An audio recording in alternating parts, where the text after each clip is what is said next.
오늘 아침에 주신 하나님 말씀은 신약성경 마태복음 12장 22절로 29절 말씀입니다. 신약성경 마태복음 12장 22절로 29절 말씀입니다. 그리고 한 목소리로 합독해서 읽도록 하겠습니다. 그때 귀신 들려 눈 멀고 말 못하는 사람을 데리고 왔거늘 예수께서 고쳐주심에 그 말 못하는 사람이 말하며 보게 된지라.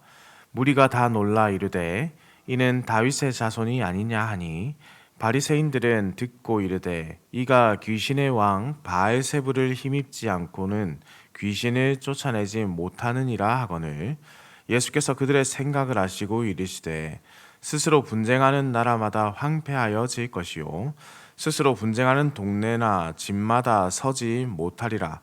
만일 사탄이 사탄을 쫓아내면 스스로 분쟁하는 것이니 그리하고야 어떻게 그의 나라가 서겠느냐. 또 내가 바알세불에 힘입어 귀신을 쫓아내면 너희의 아들들은 누구를 힘입어 쫓아내느냐. 그러므로 그들이 너희의 재판관이 되리라. 그러나 내가 하나님의 성령을 힘입어 귀신을 쫓아내는 것이면 하나님의 나라가 이미 너희에게 임하였느니라. 사람이 먼저 강한 자를 결박하지 않고서야 어떻게 그 강한 자의 집에 들어가 그 세간을 강탈하겠느냐. 결박한 후에야 그 집을 강탈하리라. 아멘. 예수님이 어떠한 분이신가? 우리는 이 질문에 대해서 답을 너무나 잘 알고 있지만 세상은 그 답을 온전하게 깨닫지 못하지요. 그것은 과거나 지금이나 다가올 미래에도 동일할 것입니다. 그래서 지금만의 현재를 살아가는 우리가 그 문제에 대해서 고민하고 있는 것이 아니라 예수님께서 이 땅에 공생의 사역을 하실 그 당시에도 많은 이들이 예수님에 대해서 질문을 가지고 있었던 것이죠. 그리고 오늘 본문에서 보시면은 예수님의 정체성에 대해서 크게 어긋난 생각을 가진 이들의 모습도 나타납니다. 사람들이 귀신 들려 눈 멀고 말을 못하는 사람을 예수님께 데리고 옵니다. 한번 우리가 상상해 볼까요? 귀신에 들려 있는 것만으로도 고통의 나날을 보냈을 것인데 거기다가 눈이 멀고 말 못하는 그 상황에 처해 있는 많은 사람들, 그런 상황에 처해 있는 자들이 예수님께 찾아오고 데리고 오고 있는 것이죠. 이러한 사람은 물론이고 그 주변 사람들조차 희망을 잃어버렸을 것입니다. 달라지는 것이 없고 나아지는 것이 없고 변하는 것이 없는 이 시간들이 그들에게 많은 희망을 앗아갔겠지요. 적어도 이들에게 예수님에 대한 소식이 들리기 전까지는 그러했을 것입니다. 예수님은 그를 치유할 수 있는 세상에서 유일한 분이시다라는 소식을 그들도 들었겠지요. 그리고 그러한 역사가 그들에게 또한 일어나게 됩니다. 완전히 회복되었고 이 기적을 본 사람들은 그저 놀랄 수밖에 없었습니다. 귀신이 들려 눈이 멀고 말 못하는 사람이 치유된 것이죠. 사랑하는 성도님들, 우리가 앞을 본다라는 것, 말을 들을 수 있다라는 것, 이것은 크나큰 은혜가 아닐 수 없습니다. 언젠가 제가 눈이 크게 아픈 적이 있었습니다. 그래서 한 달여간을 눈을 앞을 못 보고 붕대를 감고 생활한 적이 있었는데요. 매일매일이 참 많이 눈물의 시간을 보냈던 것 같습니다. 매일매일 많이 울어서 붕대가 축축하게 지고 또 갈아야 되고 또 갈아야 되는 그 시간들 속에서 이제 앞을 못 보면 어떻게 되는 거지? 소망이 없는 그런 삶이 나에게 펼쳐지는 것은 아닌가? 참 두렵고 두려운 시간들을 보냈었습니다. 그때가 신학대학원 1학년 때였는데요. 이제 나는 어떠한 것을 해야 할까? 성경도 제대로 이해하지 못하는 사람이 되는 것은 아닐까? 막연한 두려움이 제 삶 속에 찾아왔습니다. 그 두려움을 이길 수 있는 것은 사실 없었거든요. 그런데 제 한 동기가 그 두려움을 이길 수 있는 방법을 찾아주는 겁니다. 사랑하는 성도들, 한번 생각해 보시겠어요? 앞에 있는 제가 눈이 앞으로 안 보이게 된다는 의사의 병명을 진단을 받고 치료를 하고 있을 때 성도님들께서는 어떠한 일을 해주실까요? 당연히 이 목사가 눈을 볼 수 있기 위해서 우리가 함께 기도해야 되겠다 이렇게 생각하시겠죠. 근데 저와 함께 룸메이트로 있었던 한 목사님은, 동기 목사님은 갑자기 자기 혼자 막 검색을 하는 겁니다. 그러더니 자기가 이거면 되겠다 이렇게 하는 거예요. 그래서 제가 찾아가서 한번 보았습니다. 보았더니 뭐였냐면 점자 성경을 찾고 있더라고요. 제가 그때 깜짝 놀랐습니다. 이 친구는 어떻게 내가 나을 생각을 하지 않고 점자 성경을 찾아줄까라고 생각했는데, 이 친구가 이런 말인 거예요. 상황이 바뀌어도 하나님의 말씀은 봐야죠. 이렇게 하는 거예요. 제가 그때 깨달았습니다. 성도님들, 하나님께서 일을 하시고자 하면 환경과 상황은 문제가 되지 않는다는 거죠. 길은 열어주신다. 그 이후로 두려움이라는 것이 사라지기 시작하더라고요. 예수를 만난 사람들, 고치시고 치유하시는 것은 육신의 연약함뿐만 아니라 마음의 연약함도 치유된다는 것입니다. 그리고 그 자리에서 다시 일어날 수 있는 것이죠. 그리고 함께 달려갈 수 있는 것입니다. 그때와 지금이 달라진 것은 단지 안경을 썼느냐 안경을 쓰지 않았느냐, 그 차이로 바뀐 것밖에 없는 거죠. 많은 무리들이 그 사람을 보면서 놀랄 수밖에 없었습니다. 여기서 이 놀라다는 단어가 헬러 엑시탄토라는 단어였습니다. 이 단어는 상대적으로 매우 크게 놀랐다라는 표현입니다. 굉장히 강한 의미인데요. 그래서 이 마태복음에서도 여기서 유일하게 사용되는 단어입니다. 무리들이 놀라며 이는 다윗의 자손이 아니냐라고 묻는 거예요. 이러한 말의 뜻이 무엇이겠습니까? 유대인들이 그렇게 오랫동안 기다려왔던 그 메시아, 정치적, 군사적 해방자이자 모든 질병의 치유자이며 모든 악을 물리치실 왕이 온 것이 아니냐. 그런데 자세히 한번 보시면 이들이 확신으로 말한 것이 아닙니다. 이는 다윗의 자손이로다 라고 말한 것이 아니라 그의 말에 보면은 그들의 말이 질문의 형태라는 것이에요. 이는 다윗의 자손이 아니냐. 질문을 했으니 답이 따라야 되는 것 아니겠습니까? 그리고 그 질문에 대한 답을 바리새인들이 하고 있습니다. 24절의 말씀을 함께 보겠습니다. 바리새인들은 듣고 이르되 이가 귀신의 왕 바알세불을 힘입지 않고는 귀신을 쫓아내지 못하느니라 하거늘. 바리새인들이 눈으로 보았기 때문에 그 기적 자체를 부정할 수는 없는 것이죠. 다만 그렇다고 해서 자신들이 지금까지 지켜왔던 그 신념도 버릴 수는 없습니다. 그것도 부정할 수는 없습니다. 예수님이 하나님의 아들이라 인정할 수 없는 노릇인 것이죠. 그래서 선택한 대답은 예수님을 귀신의 왕이라 한 것입니다. 참으로 고약하고 아주 나쁜 사람들의 모습이라 할 수 있죠. 눈으로 보고도 그것을 부정하고, 바른 하나님의 말씀을 듣고도 하나님의 뜻을 부정하고, 예수님께서 가르침을 주셔도 그것을 부정하는 이 바리새인들의 악한 행동은 계속해서 반복되는 것이죠. 사실 이러한 말과 행동을 우리 또한 종종 하곤 합니다. 물론 예수님에 대해서 그렇게 함부로 말하는 악한 행동을 하는 사람들은 찾아보기 힘들죠. 교회에서는, 적어도 교회에서는 그렇지 않습니까? 그럼에도 제가 말씀드리는 것은 바른 것을 보고도 바른 것을 듣고도 우리가 그것을 인정하지 않고 어떻게든 나에게 유리한 답을 만들어낸다라는 것이죠. 겸손하지 않고 교만한 자세, 우리가 결코 가져서는 안 되는 자세라고 할 수 있습니다. 그런데 여기서 나타나 있는 이 바알세불이라는 표현은 사실 유대 문학에 들어있지 않은 매우 생소한 표현입니다. 학자들마다 이 해석의 난해함을 표하는 단어이기도 한데요. 다만 이 바알이란 것은 아마도 구약에 등장하는 가나안의 신 중 하나인 바알을 뜻하는 것 같지요. 그리고 이 세불이란 단어는 구약에서 5번 정도 등장하는 단어입니다. 이 단어가 왕이나 통치자 내지는 그가 거하는 궁전 이런 것을 나타내는 단어거든요. 그래서 이를 종합해 본다면은 바알의 왕 이런 뜻이 되겠죠. 바알 왕이다. 예수님은 그들의 대답 자체에 반응조차 하지 않으시죠. 그들의 생각에 반응하십니다. 바알세불이라는 단어 자체가 아니라 앞서 설명드린 것처럼 그들이 예수님의 기적을 보고도 하나님의 아들이라 인정하는 것이 실은 그 마음을 아시고 지금 말씀하는 거예요.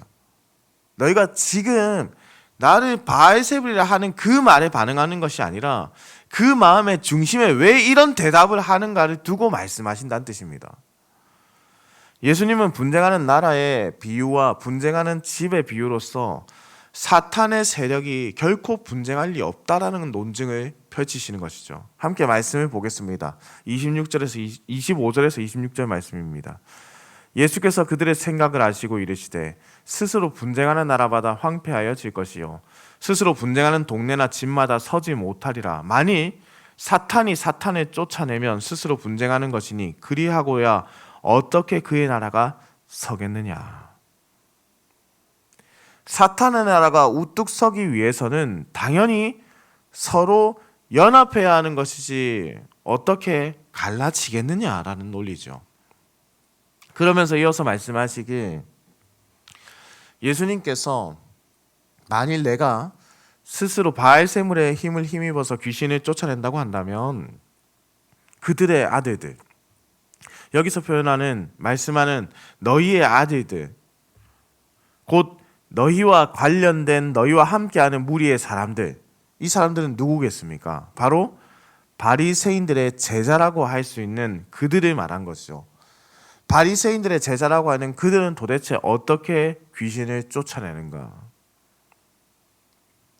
이 말씀을 보면은 적어도 바리새인들의 제자들 중에서도 이렇게 축기 사역을 하는 자들이 있었다라는 것을 알 수 있죠.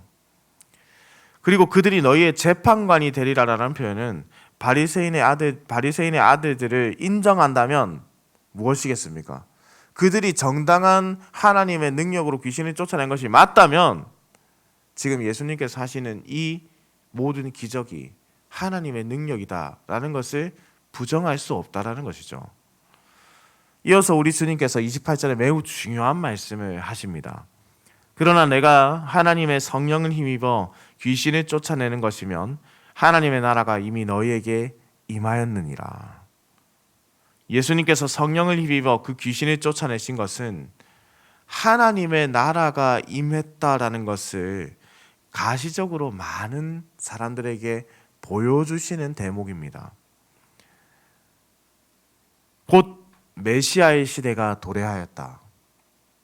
메시아가 이 땅에 오셨다라는 것을 만민에게 밝히 보여주시는 장면이죠. 한번 생각해 보실까요? 만일 도둑이 오랜 시간 준비해서 남의 집을 도둑질한다고 생각해 보시죠. 눈앞에 어린아이와 장정이 있다면 누구부터 싸워서 묶어놓으려고 하겠습니까? 당연히 강한 자를 결박하고 나야 세간을 강탈할 수 있지 않겠습니까? 하나님은 하나님의 나라의 회복을 위해서 지금 강한 사탄을 결박하고 있는 것이죠. 이미 사탄과 싸워서 이기신 분께서 사탄의 세력을 철저하게 무너뜨리는 모습을 지금 유대인들에게 보여주고 계신 것입니다. 사랑하는 흥덕 향상교회 성도님들, 우리는 이 복음서의 말씀을 통해서 예수님께서 어떠한 분이신가를 보고 들었습니다. 과거 오랜 시간 말씀을 가까이 하였음에도 불구하고 그 말씀대로 살지 않았던, 정확히 그 말씀을 진정으로 받아들이지 않았던 바리새인들, 그들은 예수님을 하나님의 아들로 인정하는 그 쉬운 일을 택하지 못하고 오히려 예수님을 향해서 바알세불이라 부르며 공격하는 매우 어렵고도 어려운 그 일을 택하게 됩니다. 메시아를 그토록 소망했으면서도, 그토록 오랜 시간 하나님의 나라를 소망했으면서도 그들은 하나님의 나라의 도래를 믿지 못하고 보지 못하고 있는 것이죠. 그렇다면 어떻습니까? 우리는 어떠합니까? 하나님의 나라가 임하고 하나님의 은혜가 임한 우리에게 일어난 일을 우리는 얼마나 믿고 신뢰하며 따라 살고 있습니까? 이미 임한 하나님 나라에서 살아가는 우리가, 동시에 이미 아직 사이에서 살아가는 우리가 얼마나 하나님의 나라의 도래를 기대하며 완성의 그날을 소망하며 우리 주님의 재림을 기다리며 우리 주님이 유일하신 메시아시다는 확고한 믿음을 가지고 소망하며 살아가고 있냐는 뜻입니다. 사랑하는 성도님들, 죄라는 것은 또한 얼마나 무서운 것입니까? 그들의 교만함, 곧 그들이 지키려 했던 권세와 기득권으로 인해서 그들은 죄를 계속해서 지어갑니다. 먼저 그들이 지키려고 했던 것은 그들의 기득권이었습니다. 하나님의 권위를 부여받은 자들이 하나님의 권위를 무시하고 자신의 권위로 그것을 바꾸어 지키려 한 것이죠. 그러한 죄를 저지른 자들이 그것을 지키기 위해서 끊임없이 죄를 또한 만들어가고 있습니다. 아픈 자를 외면하더니 이제 고침을 받은 자가 눈앞에 있음에도 불구하고 그 고치는 행위가 사탄의 행위라고 말을 하고, 심지어 예수님을 귀신의 왕이다라고 말합니다. 이들의 죄가 얼마나 더 커지는지 가늠조차 할 수 없지 않습니까? 이런 신속모독을 하는 그들에게 예수님께서는 성령의 능력이라는 단어로 그동안 자신들이 저질렀던 그 어떤 모든 문제들의 답을 제시하신 것이죠. 그들이 성경을 알던 것도, 그들이 하나님의 말씀을 가르쳤던 것도, 그들의 제자들이 귀신 들린 자들을 고칠 수 있었다면 그것 또한 성령의 능력이었다. 너의 것이 아니라, 너의 것이 아니라, 너의 능력이 아니라. 사랑하는 흥덕현상교회 성도님들, 세상은 참으로 악해져 가죠. 세상이 악해지더니 참담하고 슬픈 것은 교회마저 악으로 물들어가는 것 같다라는 것이죠. 우리가 기억해야 할 것은 오직 성령께서는 예수를 보여주신다는 겁니다. 동시에 교회도 예수님을 따르면서 예수님을 나타내야 하는 것이죠. 악에게 지지 마십시오. 이러한 악한 자들에게 지지 마시고 끝까지 선을 행하되 끊임없이 성령의 능력을 구하는 우리가 되기를 소망합니다. 기도의 자리에서 끊임없이 하나님의 능력과 은혜를 구할 때 우리 하나님은 능력 위에 능력으로 우리를 채우실 것을 또한 믿습니다. 성도님들, 말씀의 초반부에 참담하고 가슴 아픈 일을 저도 겪었다라고 하지 않았습니까? 우리는 예수의 능력을 가장 필요로 할 때 오히려 그것을 온전히 신뢰하지 못하는 그러한 모습을 보일 때가 있습니다. 하나님은 늘 우리에게 길을 밝히 보여주시는데 여전히 나의 능력만 생각하고 나의 교만함이 하나님의 은혜와 성령의 능력을 부정할 때가 있다는 뜻입니다. 우리의 눈이 무엇을 바라보아야 할까요? 우리가 무엇을 소망해야 되겠습니까? 우리의 마음의 중심에 누가 있어야 합니까? 그것을 잃어버리고 잊어버린다면 우리 또한 교회를 찾아온 많은 사람들에게 예수가 아니라 바알세불을 증거하는 악한 자들이 될 수밖에 없다라는 것 기억해야 할 것입니다. 그래서 우리의 마음에 늘 예수로 살고 예수를 증언하는 그 일을 해야 하는 것이죠. 사랑하는 성도님들, 우리 안에 부활하신 예수께서 함께하는 그 성령이 우리 가운데 함께 하십니다. 세상의 어떤 것도 이 능력보다 뛰어난 것이 없습니다.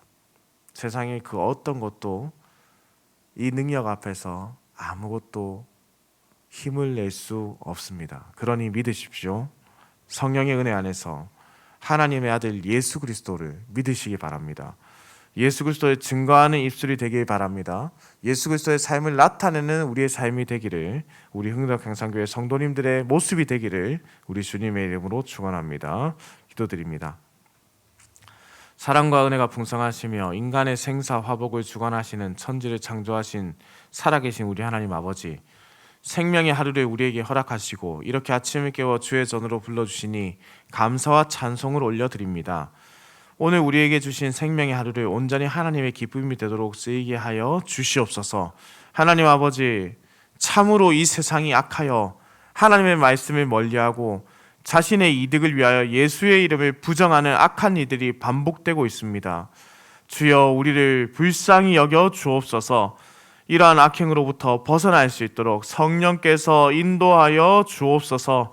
늘 하나님 안에 살며 예수를 그리스도라 고백하고 성령의 능력으로 악을 이기는 하나님 나라의 군사가 되게 하여 주옵소서. 하나님 아버지, 어제 주일 이후 또 우리는 한 주간을 살아갑니다. 이번 한 주간 동이 서에서 먼 것처럼 죄를 멀리하게 하여 주시고 하나님을 더욱더 가까이 하는 인생들이 될 수 있도록 성령께서 늘 우리의 발걸음을 인도하여 주옵소서. 오늘도 운전하는 모든 성도들의 운전대를 붙잡으시고 들어가거나 나가거나 주의 복을 누리는 인생이 되게 하시며 병든 자가 짐상에서 일어나고 마음의 병이 치유되는 하루가 될 수 있도록 주여 치유의 광선을 비추어 주옵소서. 감사드립니다. 살아계신 우리 주 예수 그리스도의 이름으로 기도드립니다. 아멘.